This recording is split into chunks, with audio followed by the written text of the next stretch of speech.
మహాగణాధిపతయే నమః. ఓం గురుభ్యో నమః. ఓం శ్రీమాత్రే నమః. అరుణాం కరుణాతరంగితాక్షీం ధృతపాశాంకుశపుష్పబాణచాపాం అనిమాదిభిరావృతాం మయూకైః అహమిత్యేవ విభావయే భవానీం. శ్రీమాత్రే నమః.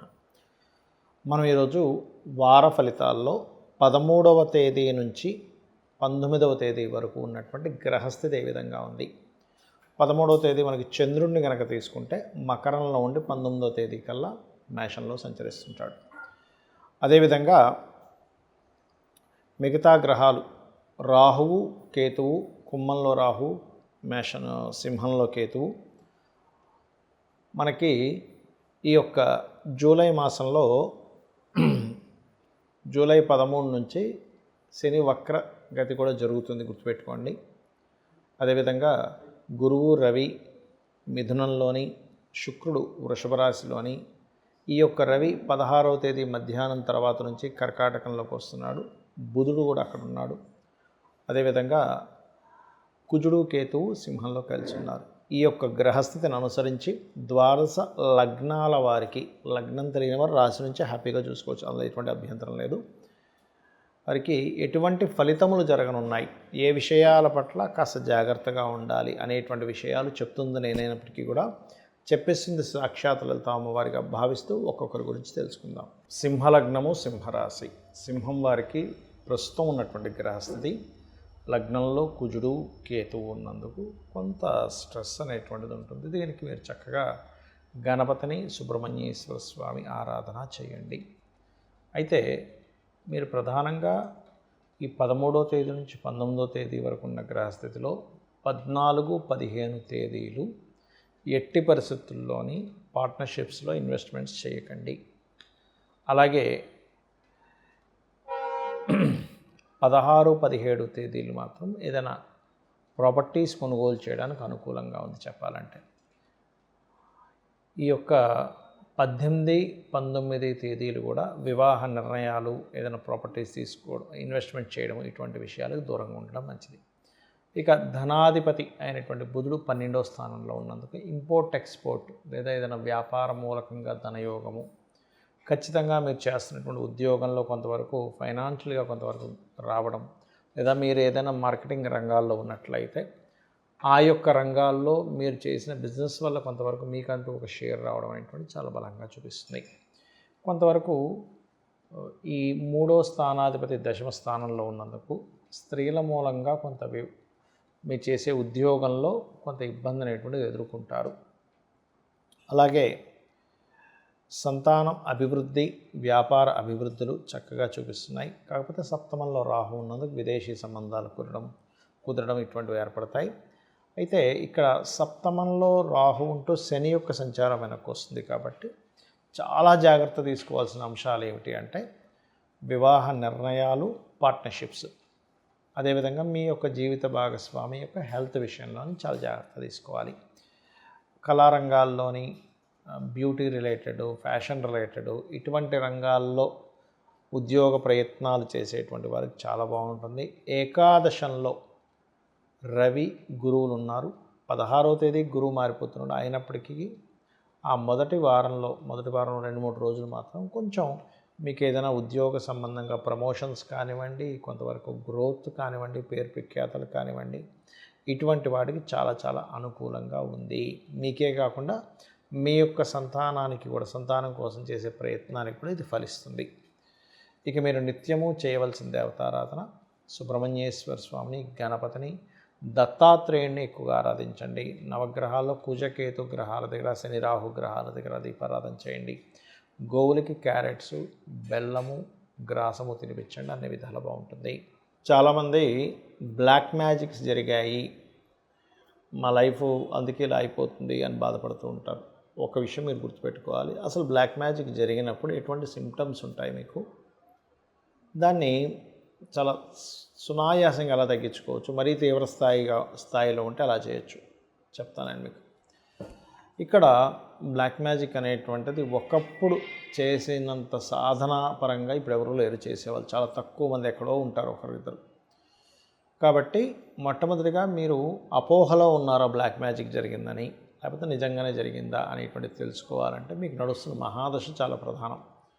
రాహు మహాదశ నడుస్తున్నా, శని బాగా పాడైపోయిన మహాదశ నడుస్తున్నా మీ మీద బ్లాక్ మ్యాజిక్ జరగడం అనేది జరుగుతూ ఉంటుంది, గుర్తుపెట్టుకోండి.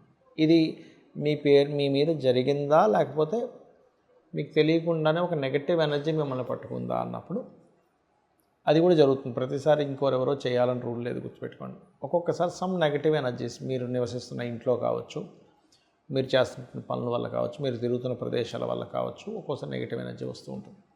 ఆ రకంగా జరుగుతుంది. ఒక్కొక్కసారి ఎవరి మీదో ప్రయోగం చేసి మీ వైపు తిరుగుతుంది. అయితే ఇది ఎవరికి వర్తిస్తుంది బ్లాక్ మ్యాజిక్ అనేది చూసుకుంటే, సన్ అంటే సూర్య భగవానుడు ఎవరికైతే వీక్గా ఉంటాడో వాళ్ళ మీద మాత్రమే ఈ బ్లాక్ మ్యాజిక్ ప్రయోగం జరుగుతుంది. అదర్వైజ్ అది ఆ ఎనర్జీస్ అది సూర్యుడి యొక్క ఎనర్జీ ఎప్పుడైతే ఉంటుందో బ్లాక్ మ్యాజిక్ పనిచేయదు వారి మీద. గురుగ్రహం బలంగా ఉన్నా, సూర్యుడి యొక్క స్థితి బలంగా ఉన్నా, లగ్నం బలంగా ఉన్నా, పంచమ భాగ్యాధిపతులు బలంగా ఉన్న, ఉపాసన రెగ్యులర్గా చేస్తున్న, నిత్యము దేవతార్జన చేసే వాళ్ళకి, అమ్మవారి ఉపాసకులకి, అదేవిధంగా ఆంజనేయ స్వామి ఉపాసకులకి, కాళీ ఉపాసకుల మీద బ్లాక్ మ్యాజిక్ పెద్దగా పని చేయదు. అంటే ఏ దేవత అయినా మీరు ఉపాసన చేస్తున్నారు, ఉదయం సాయంత్రం నిత్య దేవత ఆరాధన చేస్తున్నారు, నిత్యం ఆలయాలకు వెళ్తున్నారు, పని చేయదు. ఇది గుర్తుపెట్టుకోండి. మరి కొంతమందికి ఊహించుకుంటారు, నిజంగానే ఏమైనా వచ్చిందేమో, నాకేదో ఎవరో చేశారు, అలాంటప్పుడు దుర్గా ఆరాధన చేయండి. మరి కొంతమందికి కొన్ని ఇళ్లల్లో ఉంటాయి, అలా వాళ్ళ ఇల్లు ఖాళీ చేసి వెళ్ళలేరు, వాళ్ళు ఎక్కడికి వెళ్ళినా అక్కడికి వస్తూ ఉంటుంది. అలాంటప్పుడు రక్ష అనేటువంటిది ఒకటి ఉంటుంది. గృహానికి సంబంధించిన ఒక రక్ష సంబంధించింది మీరు బయట పెట్టుకోవచ్చు, ఇంటి బయట. అంటే ఎటువంటి నెగటివ్ ఎనర్జీస్ రాకుండా అది పనిచేస్తుంది. చాలామందికి ఇట్లాంటివి ఉన్నాయి అన్నప్పుడు మీరు చేసుకోండి ఎక్కడైనా, అంటే లేదంటే మీరే తయారు చేసి ఇవ్వండి అన్నప్పుడు తయారు చేసినప్పుడు చాలామందికి దానివల్ల బెనిఫిట్ కూడా కలిగింది. అయితే మీరు ఎక్కడైనా చేయించుకోవచ్చు, నా దగ్గర చేయించుకోవాలని రూల్ ఏం లేదు. అది బ్లాక్ మ్యాజిక్ సంబంధించిన రాకుండా ఉండడానికి ఒక దేవతా సంబంధించిన దాన్ని కొన్ని రోజులు జపం చేసి దానిలో ఆ దేవతని ఆవాహనం చేసి పెడతారు. అది అయితే ఇక్కడ మరికొంతమందికి ఎలా ఉంటుందంటే, వాళ్ళ జన్మజాతకంలో ధన సంబంధించినటువంటి ఇబ్బందులు వస్తే కూడా బ్లాక్ మ్యాజిక్ జరిగిందనే ఊహలోనే ఉంటారు. మీ ధనాధిపతి ఎలా ఉన్నాడో చూసుకోండి. సరే, మీ ధనాధిపతి బాగోలేడు, ఎంత ప్రయత్నం చేసినా ధనం రావట్లేదు, అప్పుడు లక్ష్మీ ఆరాధన చేసుకోవాలి. ఇప్పుడు కూడా లక్ష్మీ ఆరాధన, లక్ష్మీదేవి అష్టోత్తరం చదువుకోండి, లేదా లక్ష్మీ యంత్రాన్ని పెట్టుకొని చేయడం. అంటే లక్ష్మీ యంత్రాన్ని దాన్ని కూడా ఒక యంత్రం తీసుకొని దాన్ని చక్కగా లక్ష్మీదేవికి సంబంధించినటువంటి ఏవైతే అధిదేవతలు బీజాక్షరాలు ఉంటాయి అవి పెట్టుకొని రోజు నిత్యదేవత ఆరాధన చేసుకుంటే కూడా యంత్రానికి ఎక్కువ శక్తి ఉంటుంది. నిత్యదేవత ఆరాధన అలా చేసుకోవచ్చు ఫైనాన్షియల్ గ్రోత్కి. ఇక మరొక విషయం ఏంటంటే, ఇక్కడ ఎప్పుడూ కూడా ఎంతసేపు నాకు ఇలా జరిగింది కాబట్టి నాకు బ్లాక్ మ్యాజిక్ వల్లే అయ్యింది, లేకపోతే ఏలినాడు శని వల్లే అయ్యింది, లేనట్లయితే కాల్సర్పయోగం వల్లే అయింది అన్నట్టు కాకుండా, అసలు ఏ భావం, అన్నదమ్ములతో అక్కచెల్లెలతో ఇబ్బంది వస్తుంది, మూడో భావాన్ని చెక్ చేసుకోవాలి. ఇప్పుడు చూడండి, ఒక వ్యక్తికి హెల్త్ బాగోలేదు అంటే మనం డయాగ్నోస్ చేస్తాం, చెక్ చేసి ఈ వ్యక్తికి వైటమిన్స్ తగ్గాయా, ప్లేట్లెట్స్ తగ్గాయా, బ్లడ్ తగ్గిందా, లేకపోతే ఆ వ్యక్తికి ప్రోటీన్స్ సరిగా అందట్లేదా అని చూసి దానికి సంబంధించినటువంటి ట్యాబ్లెట్ వేసుకోవడమో, ఆ ఫుడ్ తినడమో చేయడం వల్ల సెట్ ఎలా అయిపోతుందో ఆ వ్యక్తి యొక్క శారీరకంగా మన జన్మజాతకంలో కూడా లగ్నం పాడైందా, ధనస్థానం పాడైందా, కమ్యూనికేషన్ హౌస్ పాడడం వల్ల వీళ్ళకి ప్రతిదీ గొడవలు అవుతున్నాయా, లేకపోతే గృహం ఎందుకు కొనుక్కోలేకపోతున్నారు, వీళ్ళకి గృహభావం బాగాలేదా, ఎందుకు చదవలేకపోతున్నారు, ఎందుకు స్కూల్కి వెళ్ళాలంటున్నారు, 4వ స్థానం పాడైందా, అదేవిధంగా ఎందుకు వీళ్ళు ఆలోచనలని రాంగ్గా తీసుకుంటున్నారంటే 5వ స్థానం పాడైందా, ఎప్పుడు అప్పుల పాలు ఎందుకు అవుతున్నారంటే 6వ స్థానం పాడైందా అని ఇలాగ ప్రతి భావాన్ని చెక్ చేసుకోవాలి.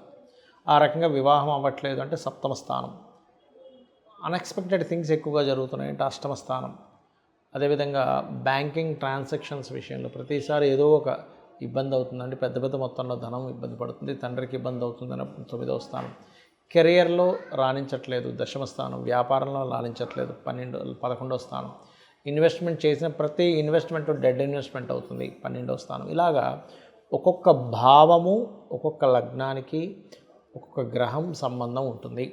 అది చూసుకోవాలి. కానీ ప్రతిసారి ఏనాడు శని నడుస్తుంది, నాకెవరో బ్లాక్ మ్యాజిక్ చేశారు, నన్ను ఎవరో నీ కొంతమంది చెప్తుంటారు, నీ మీద ఒక స్త్రీ కన్ను ఉంది, నీ మీద ఒక దిష్టి ఉంది, అది కాదు.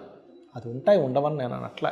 దిష్టి అనేటువంటిది ఉంటుంది. లేకపోతే చిన్నపిల్లలకి బాగా బోరు నేడుస్తున్న పిల్లవాడికి ఇలా ఉప్పుతోనో మిరపకాయలతోనో మన పెద్దవాళ్ళు చేస్తూ ఉంటారు. దిష్టి తీయగానే ఎందుకు ఆగిపోతున్నారు అంటే దిష్టి అనేది కొంత ఉంటుంది కానీ మన జీవితాన్ని మొత్తం మార్చేసేది దిష్టి అవ్వదు, గుర్తుపెట్టుకోండి.